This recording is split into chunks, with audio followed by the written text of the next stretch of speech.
जी Richmond park के अंदर जब सड़क पे ये हिरन आके खड़े हुए हैं, पूरी ट्रैफिक खड़ी हो गई है। ये हैं इंसान जिनको पता है कि ये जानवर सड़क क्रॉस करने के लिए पहुंचे हैं किनारे पे। और देखें, उन्होंने देखा दोनों तरफ गाड़ियां खड़ी हो गई हैं, किसी बंदे ने नहीं रोका, कोई ट्रैफिक का निशान नहीं, कोई कुछ नहीं है।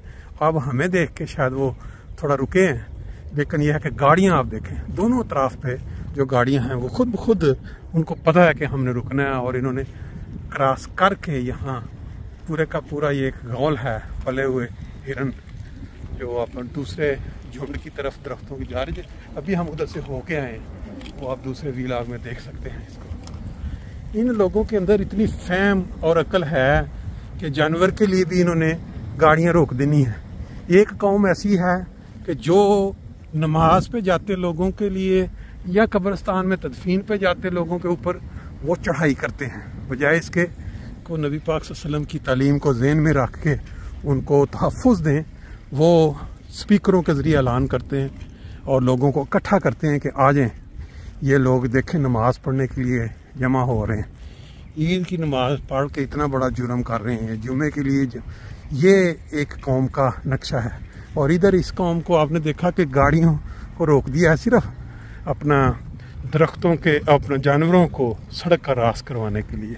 जी अस्सलाम वालेकुम जी, पार्ट 2। ये जो पार्क है ना जी, रिचमंड पार्क, मैंने पहले भी बताया बादशाहों का 1200 साल पुराना पार्क है। तकरीबन 2300 एकड़ ज़मीन के ऊपर मुहित है। इसकी बड़ी हिस्ट्री है अगर कोई बंदा पढ़ना। बीच में फिर यह है कि आपके सामने जो लाइव जो जानवर हैं, जैसे ये हिरन अब आपको नज़र आ रहा है यहाँ पे, ये घूमते हुए आपको नज़र आते हैं यहाँ, जिसको आप लाइव एंजॉय कर सकते हैं। एक ही हिरन इकलौता ही, लेकिन घूम गया जी, फिर कहीं बैठ गया, मैं नज़र नहीं आ रहा। ये आप देखें, ये दरख्त, इसको देख के को आप अंदाज़ा लगा सकते हैं कि ये कितना, इसके साथ जो तने गिरे पड़े हैं, शायद ये इसी दरख्त के तने जो काटे गए हैं वो नीचे पड़े हुए हैं, और ये बाकी का जो सूखा हुआ उसका पूरे का पूरा, जैसे बताया ना 1200 साल पुराना अगर ये पार्क है, तो इसमें जो दरख्त है मुख्तलिफ कितने पुराने होंगे। अब दरख्तों के झुंड के अंदर जो छाँव है वो भी आपको थोड़ी दिखा देते हैं। लोग जो रिचमंड पार्क में कभी आए सैर करने के लिए, ताकि उनको थोड़ा सा आइडिया हो जाए पहले कि गर्मी है कहाँ पे बैठ के वो आराम से सस्ता सकते हैं। दोपहर का टाइम, भाई शाम को या सुबह के वक्त मौसम बड़ा मुतदिल होता है। इधर इन्होंने जी ये दरख्त की जो लकड़ियाँ टूटी हुई, पता नहीं कितनी, सारी एक जगह पे इकट्ठी कर दी हुई हैं। इन पार्कों में ये बाकायदा दरख्तों को चेक करते हैं, और अगर कोई दरख्त कमज़ोर हो चुका हो, टूटने का ख़तरा हो, फिर उसको आके वो ऊपर से काट भी देते हैं। ये देखें, अब बाकी सब दरख्त सलामत हैं, इस दरख्त को इन्होंने ऊपर से मुकम्मल काट दिया हुआ। शायद इससे कोई, ये तो उधर भी बाज़ दरख्त नज़र आ रहे हैं जो कटे पड़े हैं, जिनके तने नीचे इधर उधर बिखरे हुए हैं। वो देखें जी, कितना बड़ा हिरन जो है वो नज़र आया जी आपके सामने एकदम। अब ये शुक्र है हिरन है, अगर यही कोई शेर मेर होता तो फिर ये साड़ी खैर नहीं थी। हम सैर करने के लिए निकले थे, तो उसने हमें देख के कहा कि आ जाओ, मुझे देख लो, और गया। ज़बरदस्त जंगली ज़िंदगी को लाइव देखने का जो एंजॉय करने का मज़ा है ना जी, वो और कहीं नहीं है। लें जी, रिचमंड पार्क के अंदर इस तरह के जो छोटे छोटे दरख्तों के झुंड से होते हैं, उनके नीचे ये जो हिरन है वो सख्त धूप में आराम के लिए आ जाते हैं। परिंदे भी कुछ आ जाते हैं जब सख्त गर्मी होती है। और इंसानों में, जो इंसान दुनिया में बसते हैं, जब वो अपनी राह से उखड़ जाते हैं, गलत रास्तों पे चल पड़ते हैं, तो अल्लाह ताला के जो मुकर्रब बंदे होते हैं, उनकी जो नसाए होती हैं, उनको सुन के बाज़ लोग जो हैं वो अक्ल ले लेते हैं और उनकी ज़िंदगी की काया पलट जाती है। आज के दौर में जो दुनिया में सबसे बड़ा मसला है वो है अना परस्ती, यानी इंसान की जो अना है, जो उसका जो अपने ऊपर एक तकब्बुर है कि किसी शख्स ने किसी की कोई बेइज्जती कर दी, या कोई किसी का शख्स ने किसी के साथ कोई सलूक कर लिया, उस पे वो सारी उम्र दिलों में उसके लिए एक नफ़रत या क्रोध रख के ज़िंदगी गुजार देता है, और आखिरी टाइम आ जाता है। इस सिलसिले में हमारे प्यारे आका खलीफतुल मसीह राबे का एक ऐसा अरशाद अगर आप सुनेंगे तो मेरा ख्याल है कि जिन बंदों में कुछ अक्ल शऊर है वो इससे ज़रूर फ़ायदा उठा सकेंगे। साथ नज़ारे देखें आप, हिरनों के, परिंदों की आवाज़ें सुनें, और ये साथ साथ आप अपना जो अरशाद है इसके अल्फाज पे गौर करें, शायद आपकी काया पलट जाए। तो सुनते हैं। खजूर ले आए, एक शख्स के पास और कुछ नहीं था, खजूर के छिलके ही उठा रहे हैं। या रसूलल्लाह मेरे पास तो यही है, मैं ये हाजिर कर देता हूँ। एक शख्स आया और अर्ज किया कि मेरे पास तो या रसूलल्लाह कुछ भी नहीं है, लेकिन मैं अपनी आबरू सदके में पेश कर देता हूँ। अगर कोई मुझसे ज्यादती करेगा, मुझे बुरा भला कहेगा, तो मैं उससे गुस्सा नहीं होगा। उस आदमी के कुछ लोग बाद में हुजूर अकरम सल्लल्लाहु अलैहि वसल्लम की खिदमत में हाजिर हुए, तो आपने फरमाया तुम में से एक आदमी ने ऐसा सदका किया है जिसको अल्लाह ताला ने कबूल फरमा लिया है। कितनी प्यारी है ये हदीस और कैसा प्यारा रंग है लोगों को नसीहत करने का। वामुर बिल उर्फ इसको कहते हैं, वामुर बिल उर्फ पर अमल दर अमल इसको कहते हैं।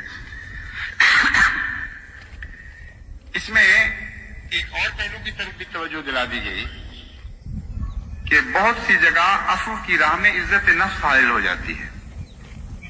लोग समझते हैं कि बाकी चीजें तो चलो माफ हो गई, चोरी कर ली, तो थोड़ा सा नुकसान कुछ आ गया, लेकिन मेरी इज्जत पे हमला करता है, ये मैं किस तरह माफ कर दूं? इसका तो मैंने बदला लेना है। तो हज़रत सल्लल्लाहु अलैहि वसल्लम ने हमें मुत्तले किया कि इज्जत के मामले में दरगुजर करना, इज्जत पर जो हाथ डालता हो उसको माफ करना, ये अल्लाह ताला को इतना पसंद आया है कि उसने खुदा अपने रसूल को खुद खबर दी कि इस शख्स की ये नेकी मैंने कबूल फरमा दी है, मुझे बहुत पसंद आ गई। और आप देख लें हमारी माशरती खराबियों में से बहुत सी खराबियां इस वजह से पैदा होती हैं कि इज्जत नफ्स के मामले में आके लोग कहते हैं कि उसने मेरी बेइज्जती की, हम तो कभी माफ नहीं करेंगे।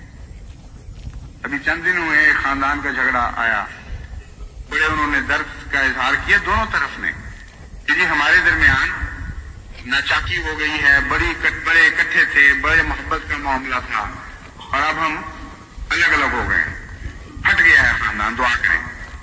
मैंने कहा दुआ का मामला तो बात का है, पहले ये बताओ कि क्यों हो रहा है, या आखिर क्यों तुम लोग नहीं सुलह करते? तो जवाब दिया जी अब कैसे सुलह हो सकती है, उन्होंने तो बेइज्जती कर दी हमारी। बेइज्जती के बाद सिर्फ दुआ रह जाती है और कोई जरिया बाकी नहीं रहा। हालांकि दुआ की कबूलियत का असूल ये है कि जिस सिफत में आप अल्लाह के मुशाबे होंगे उस मामले में आपकी दुआएं कबूल होंगी। ये आप तजर्बा करके देख लें, दिल इरादा अल्लाह ताला की सिफात को अपनाएं, जिस सिफत को आप अपनाते हैं उस सिफत में अल्लाह ताला आपसे हया करेगा और आपकी दुआएं जरूर सुनेगा। जो लोग रब बनते हैं, लोगों के रबूबियत इख्तियार करते हैं, वो जब दुआ करते हैं खुदा हम मुसीबत पड़ गई, जरूरतमंद हो गए, हमारी मदद फरमा, हो कैसे सकता है कि अल्लाह ना सुने? वो तो उनके कहे बगैर भी सुनने लग जाता है। ऐसा प्यार का सलूक उनसे फरमाता है कि जो दूसरों की जरूरतें पूरी कर रहे होते हैं उनकी जरूरत में खुद लग जाता है। तो हर सिफत के मुताबिक याद रखें, जो कुछ आप अपने रब से तवक्को रखते हैं, आपकी दुआ में संजीदगी और सच्चाई पैदा नहीं हो सकती जब तक वैसा बनने की कोशिश न करें। आप तो लोगों से इस कदर रऊनत का सलूक करें कि उसने हमारी इज्जत पे हाथ डाल दिया है इसलिए हम उसको माफी नहीं कर सकते। अब कभी उसने घर नहीं बुलाया, उसने फलां वक्त दावत नहीं दी, यानी ऐसे ऐसे भी मुकदमात आए हैं कि मियाँ बीवी की आपस में नाचाकी और फिर मियाँ बीवी के खानदान की दूसरे खानदान से नाचाकी और कई कई साल तक फट गए हैं दिल और एक दूसरे से मिलना जुलना बंद हो गया, इसलिए कि बीवी के माँ बाप ने अपने फलां अजीज की शादी पर जबानी पैगाम भेज दिया था कि आ जाना, कार्ड ने भेजा या अलग रुपया लिख के नहीं भेजा।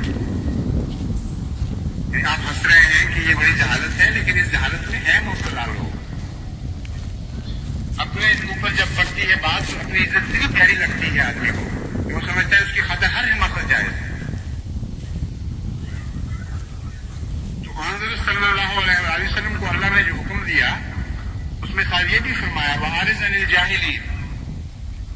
जाहिलों से एराज करना, ये बड़े लोग दुनिया में जाहिल फिरते हैं। इज्जत नफ्स बहुत बड़ा उज़र समझा जाता है बदला लेने का और माफ न करने का। तो हज़रत सल्लल्लाहु अलैहि वसल्लम ने ऐसे प्यारे अंदाज में उसको हमारे सामने खोल कर रख दिया, इस कमजोरी को, और इसका हल भी पेश फरमा दिया कि देखो ऐसे ऐसे भी खुदा के बंदे हैं। लेकिन उन्होंने कहा अल्लाह की खातिर हम इज्जत पेश करते हैं। ले जी, आपने ये मैसेज मेरा ख्याल सुन लिया है। तो इससे ये मेरा ख्याल है जो भी अक्लमंद इंसान जिसमें थोड़ी बहुत भी फहम या अक्ल का मादा मौजूद है वो समझ सकता है कि आज के दौर में सबसे बड़े जो दुनिया में मसाइल हैं वो यही है, अना। किसी शख्स ने ये कर दिया, किसी ने वो कर दिया, खा किसी को पता हो या ना पता हो, लेकिन अपने ज़हन में एक आइडिया बना लेना कि फ़लाँ ने बेइज्जती कर दी फ़लाँ, और फिर वो सारी ज़िंदगी साथ लेके कब्र तक चलना। इस पे ये बेहतरीन मैसेज है प्यारे आका का। इसको सुन के तो बेहतर करने की कोशिश करनी चाहिए।